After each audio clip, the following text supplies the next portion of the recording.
Well, good morning, and thank you very much for inviting me to speak about the work that I am involved in with on-farm education in Scotland. I'm from a working farm. My parents have a farm in the northeast of Scotland where we have cattle, sheep, and we grow crops. And I'm so very lucky to have a job that allows me to share my passion for food and farming. I've been working on-farm education for about 10 years, and the last 3.5 years have been with the Royal Highland Education Trust. We were established in 1999 as a charity and as a limited company, and we came together through like-minded, enthusiastic people who wanted to address this disconnection that we have between people who are eating the food and the people who are producing it. And our main objective, aim, is to get children out on farm to teach them about where their food comes from and who looks after the countryside and what's involved. So in a nutshell, what we do, we're very proud as a charity to offer our services for free to all the school children. Our main aim is to take them out onto a real working farm. If we can't get them out to a farm because of distance or they can't afford the bus journey, we'll take a farmer and they will visit the school in class, and they will take props, pet lambs, chickens, and they will spend maybe half a day in the whole school, depending on what the school have asked for. And it's really important to us that we provide balanced information, so we're not saying that one type of farming is better than the other. We're very conscious that we make sure that our farmers are able to give us much information so that the children and the teachers can decide what they want to look into more or what they would like to do as a consumer in the future. We also are heavily involved in the annual Royal Highland Show, which I'll talk a little bit more about in a few slides' time. And also we produce resources. I've left a map on the table for you to have a look at, and again I'll speak about them in a few slides' time. So we operate across the whole of Scotland. It's not till I come to bigger countries like Finland I realise Scotland's actually quite little and quite easy to move around. So our office, we're based in the centre in the capital in Edinburgh, and we have separated Scotland into 12 areas. It's easy to do it that way because of the way our local councils work. The regional councils offer themselves up. So the Highlands and Islands is the largest area, and that's covered by one council area. So that goes right up to Orkney and Shetland. I have a slide that shows how we all fit together, but in each area we have a representative who is the main point of contact for schools, and they also have a committee. We couldn't do our work without volunteers. As a charity, we're really reliant on people giving us their time for free. So we're very, very grateful. So just to give you a little insight, we call them project coordinators. They're our field staff. We have 12 based in each of the regions that you were shown, and they are on a contract with the main office at Ingliston. And it's an annual contract, but some of the project coordinators have been with us for a long time, so it's a continual annual contract. They're self-employed, and we train them in risk assessment and all health and safety aspects. We have quite a lengthy risk assessment for taking children out onto farms. I didn't put it in the presentation because I didn't want you to fall asleep. It's quite a long document. But these coordinators are the local point of contact for farmers and for schools. So they are very busy organising events, and we ask them to produce monthly reports on how many visits they've done, how many requests they've received. So we collate that at the head office, and we use that information when it comes to reporting back to our funders, the people who give us our money. So I'll explain that a little bit later as well. I didn't have any pictures of our coordinators to put up, which they wouldn't be too chuffed about. So this is just to show you how, this is a leaflet that we hand out to our volunteers. So all our coordinators are visible on our website. So when people click, if they're from the northeast, they will go to that area and they will find their local coordinator, so they know who they're looking for, and their contact details are there as well. So within the local area, we have a committee, and in that committee we have between 6 and 11 directors. These are all volunteers again who come from a variety of backgrounds, from farmers, we have family members of farming, we have young farmers, teachers, retired and active, people who are involved in other countryside-based agencies. So it's a good mixture of people that we have making the local decisions. So they fundraise to cover the cost of the mileage that the coordinator accrues. So it's a good opportunity to celebrate locally what we do. So we have whisky tasting, we have clay pigeon shooting, and this is all ways of helping to raise our profile locally and encourage more and more volunteers to come and help with us.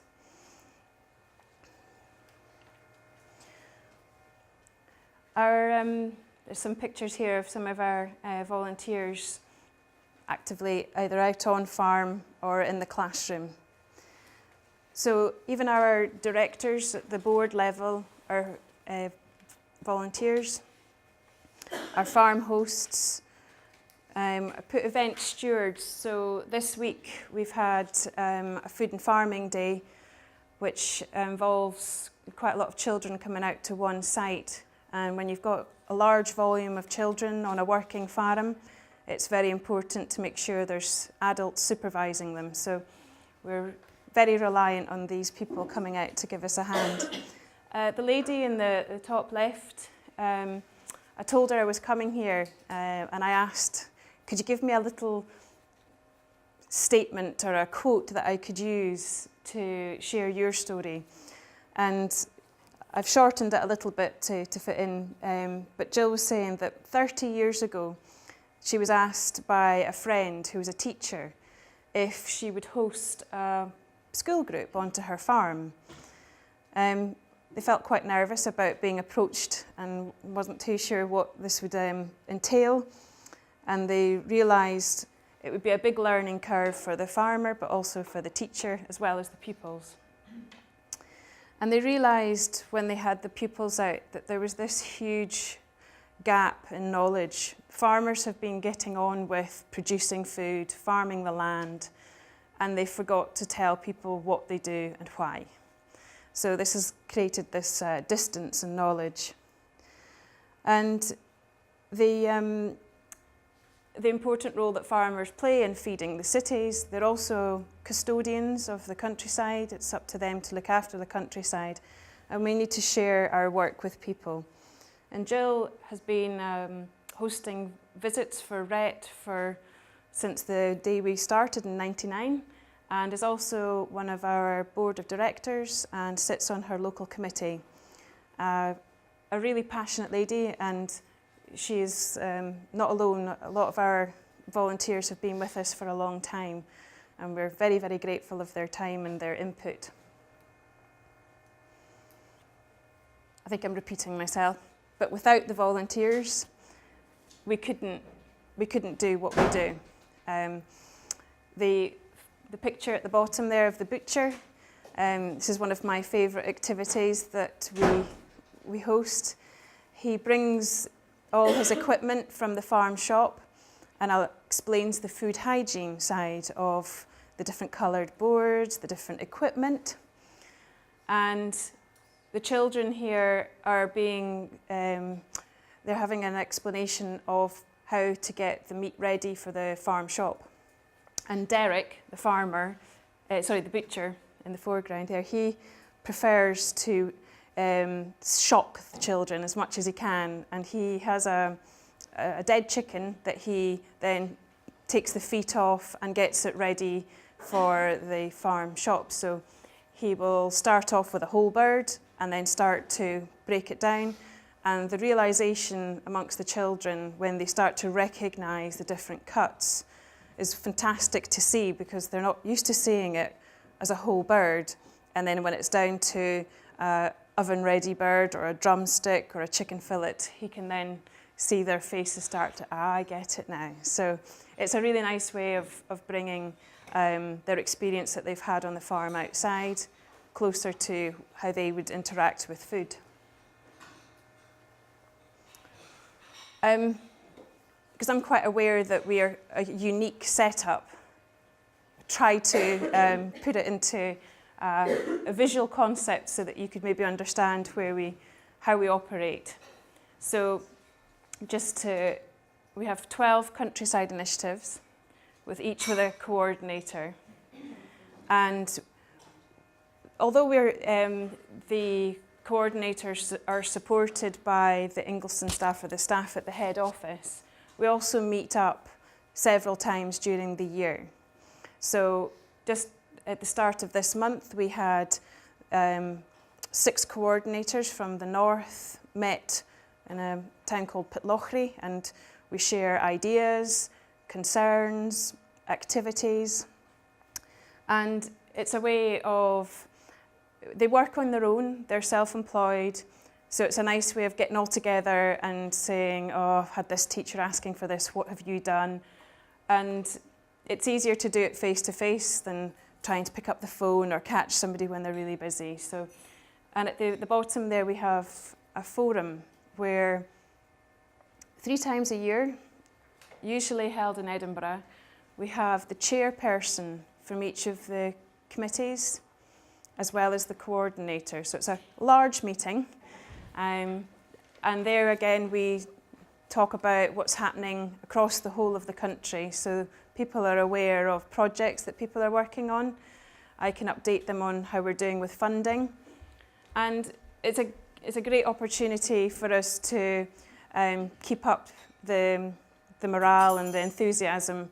We have sort of peak time for really busy farm visits, and then when it gets to the winter months, it's a quieter time again, and that's when you recharge, and then springtime to summer is flat out. We're really, really busy then. So, how are we funded? This is a photograph of the directors of the Agricultural Society for Scotland. So these are our main funders. The society employ me. So their greatest donation is the 7 staff that work in the head office. They pay our salary, our pension, pay for our office, the use of the phone, postage, you name it. The running costs of the charity is covered by the society. And this is the latest group of directors, and as well as some of the staff that are based in the office. The society itself was founded in 1784, and it was out of a recognition that there needed to be a voice or a representation for rural Scotland. And nowadays they're still working in the rural sector, and they're helping to support industries to try and build business. They also offer up funding and bursaries for young, keen individual people who maybe want to widen their knowledge about farming across the world. So we had a group out in Australia recently learning more about the agricultural system there to bring it back to Scotland and help to implement it. So the society are the people who organise the Royal Highland Show, and they're very dedicated to the work that RHET is involved in. Here are some of our other main funders. We have lots. We're very, very lucky. I received a cheque just before I left for £2,000, and this came from a donation held at a dinner dance. So at the dinner dance, people were told about the work that we do, and they donated money and very kindly handed it to us. So we're really blessed that people are passionate about what we do, and by giving us the funding, it helps us run the main office, but also covers the contracts for the coordinators and helps us to pay for buses. So Tesco have been working with us since 2002, and they help to support the transport costs for the school children to get to Fareham, because that can be the most expensive part, and it can be the main reason why a school are unable to come to a Fareham. So if we can offer them a percentage towards their cost, it means that they'll hopefully come out and visit us. So, a bit more detail about our farm visits. They normally last an hour to 3 hours. It really depends on the size of the school group, the type of farm, the weather. There's a massive part to play. And the visit is led by the farmer. The coordinator is there, but in the background, monitoring hand washing, making sure that their boots have been dipped in disinfectant before they come onto the farm and before they leave. So prior to a school coming out, the teacher will go out to the farm and meet with the farmer and the coordinator, where they will walk the route. So they will walk through the sheds or the barns that they'll use, and it will give the teacher the opportunity to see, we've spoken about this in class. I can see it. We can stop here and talk to them about this, or we can show them what I've been telling them in class. So it's putting into reality what they've been learning, which is why on-farm education can be so beneficial for teachers. The risk assessment is processed during this time. So both the teacher, the farmer are very aware of each other's responsibilities. And we have boxes and boxes of archived risk assessments that we keep at the main office. And we're having an audit in a few weeks' time where our risk assessment process will be reviewed to make sure we're doing it as well as we can do. The class sizes vary hugely. The older the pupils get, the smaller the group size. So we have secondary students who are studying rural studies, or they're in geography, and they tend to be a smaller group. And our younger classes, say primary 2, sort of 6, 7 upwards, can be in large groups. So that's when we sometimes have to say, can you take them twice, take them in 2 lots rather than one massive group. And sometimes we'll split them. So the coordinator will take one group, the farmer will take the other, and then swap over.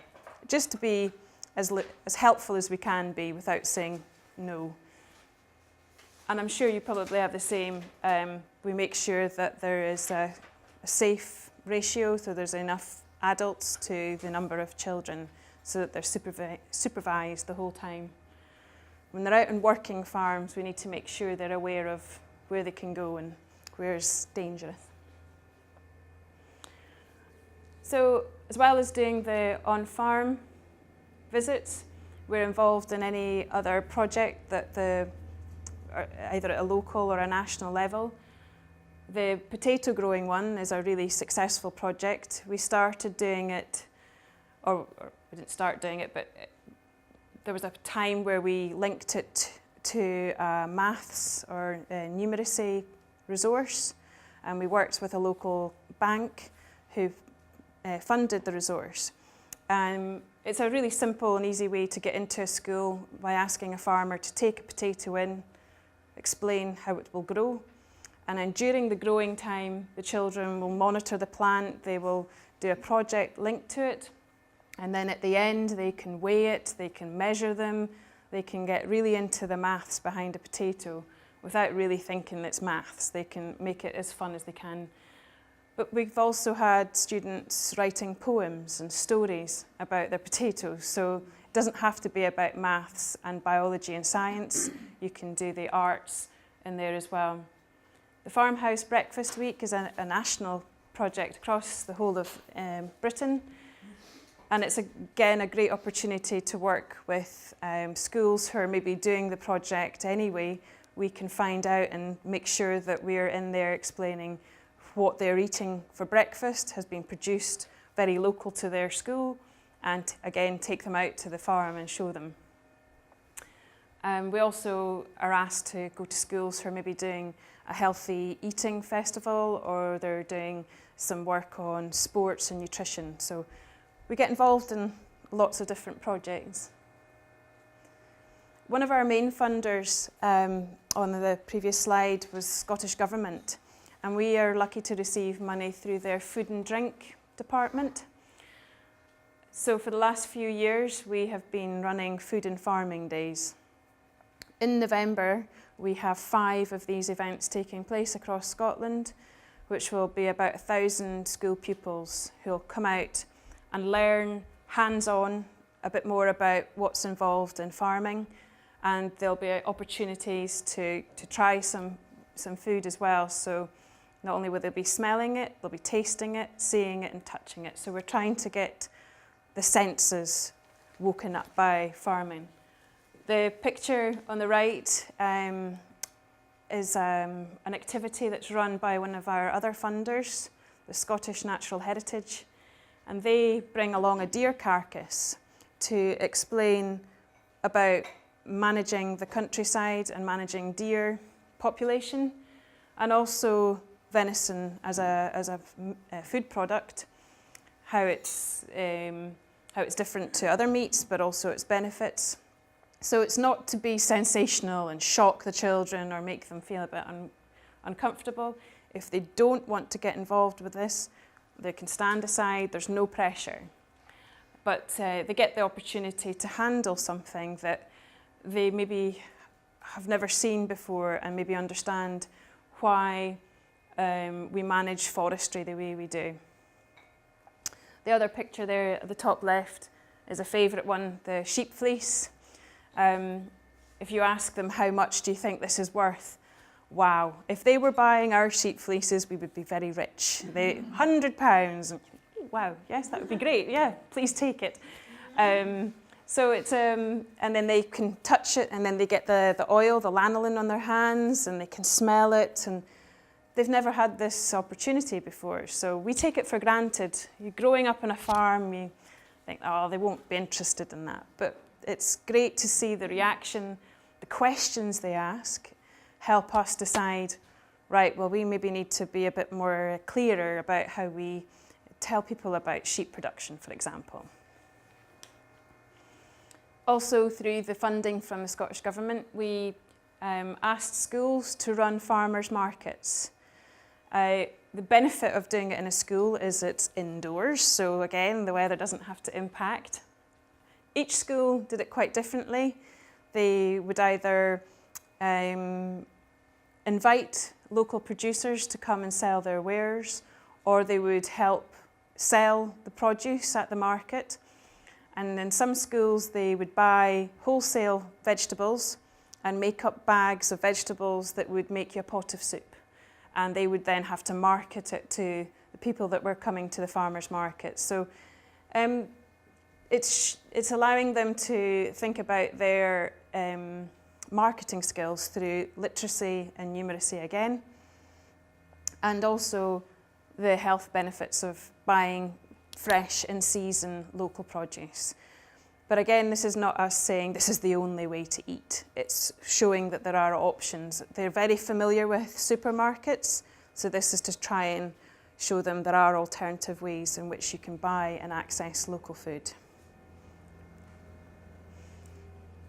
The Royal Highland Show takes place every June, and it's at the National Showground, which is on the outskirts of Edinburgh, and that's where our office is based. We're based at that showground all year round. So this year we had lots of hands-on sessions, as we always do, for the pupils visiting.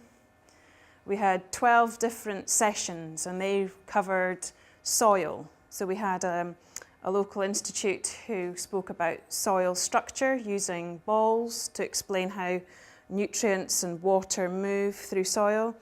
They were doing pH testing. They were looking at rocks and understanding how rocks and geology impact on soil type, and then obviously what you can grow or produce as a farmer. We have a cookery theatre, very popular, always gets booked up very fast. And this is a purpose-built kitchen, nice and low for the younger children, and they're allowed to then make a dish. They make some food that they then take away or eat there and then, and they are yet allowed to use knives, and they're supervised, and it's one of the best activities if you get a chance to stand and watch it. As a member of staff, we're normally having to watch something else or deal with something, but the smells that come from the food area is brilliant. We have a bakery, we have a Scottish Bakery Association who come along and do some hands-on work with bread. And we have local city farm, they come as well and grind wheat to make flour. So there's all sorts going on in this. It's a big shed. It's nothing glamorous, it's just a big shed that we dress up for the 4 days. And this year we had 263 school groups, and a school group can have anything from 20 to 30 pupils in it, and they book in advance. So we've been having meetings recently in the last couple of weeks to decide what are we doing for next year, who we're going to ask to come and provide a session, and we'll start to let schools know in the new year when they can book their school, and they pay £34 to take a group of children. So it's very good value for money for a day out for a school group, and we have groups coming from all over Scotland to the event. Oh yeah, next year, if anybody would like to come to the show, please get in touch with me and I can see if I can meet up with you or give you some tickets, you never know. So a few years ago during the Olympics, we had a performance in the main ring, which took quite a lot of organising, but as you can see, we're all in our different coloured tops to represent the rings, and we had a dance to the proclaimers, but each of the different colours represents a different food group that is produced in Scotland. So we have some Aberdeen Angus cattle there, we have some dairy cows, we have some hens, all represented by different school groups from different areas in Scotland.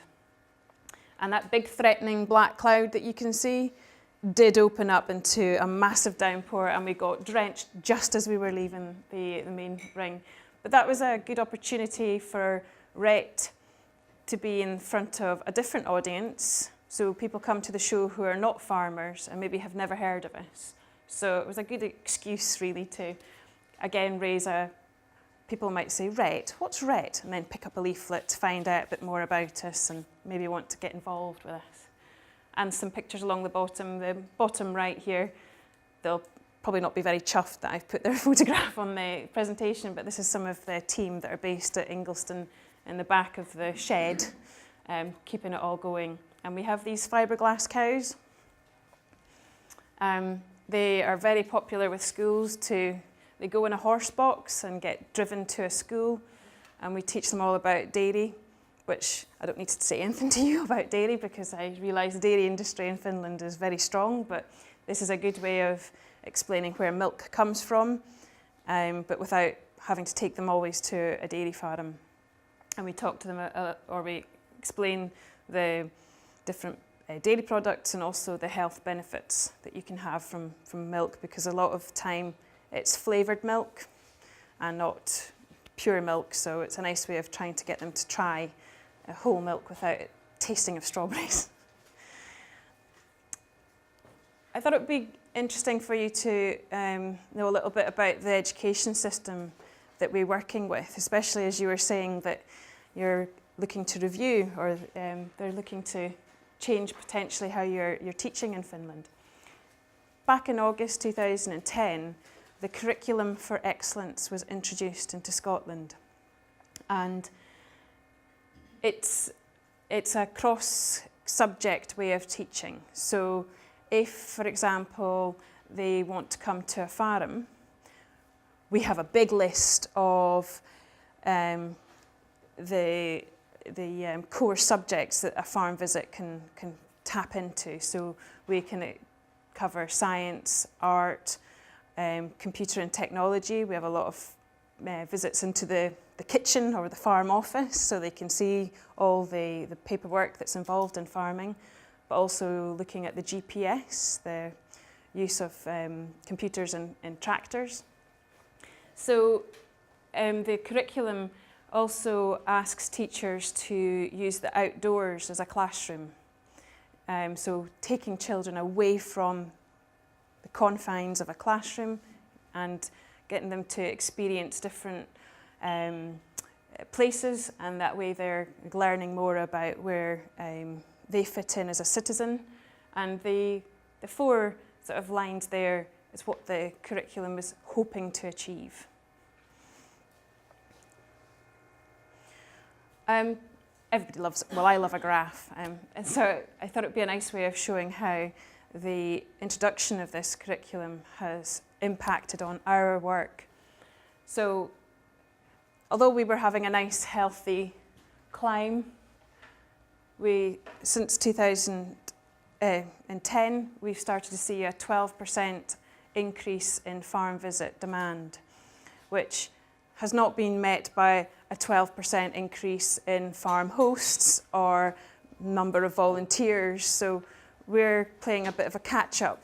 We're at capacity almost now. We had almost 800 farm visits last academic year, which is a lot of hours for our coordinators. It's a lot of an ask for our farmers who give up their time for free.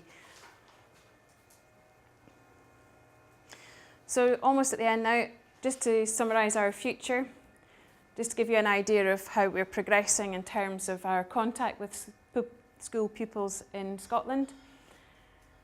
We're at about 1 in 8, but we're playing catch up with the population always expanding as well. So we'll never really get to the ultimate 1 in 4, the way the population is always increasing. However, what we are very keen to make sure is that during the time a pupil is in school, they'll have at least 3 points of contact with RHET. So that'll either be a farm visit, coming to the show, using one of our resources on the internet, having a farmer come into the school. So we're working on having more resources on our website. We're having a new website next year, which will have more video clips, have more resources for teachers to download. And we work very closely with teachers to ask, what do you need in the class for us to produce? So our training of teachers takes place on farm, and we're also working hard to get into the teaching colleges, the teaching universities, so that at an early point of the teachers' learning, they're aware of using a farm for education. We do training sessions for our farm hosts and for those who go into classrooms, and we provide big boxes full of props that they can take. So it might have a sheep horn, some bags of animal feed, some straw, some hay, things that they can pass round and people can touch and smell. So even though not on the farm, they're getting some of the senses. We do the risk assessment training for our coordinators, but this is also open to our hosts and committee members who do a lot of visits, and it helps to free up some more time from the coordinator if the farmer's trained in the risk assessment process.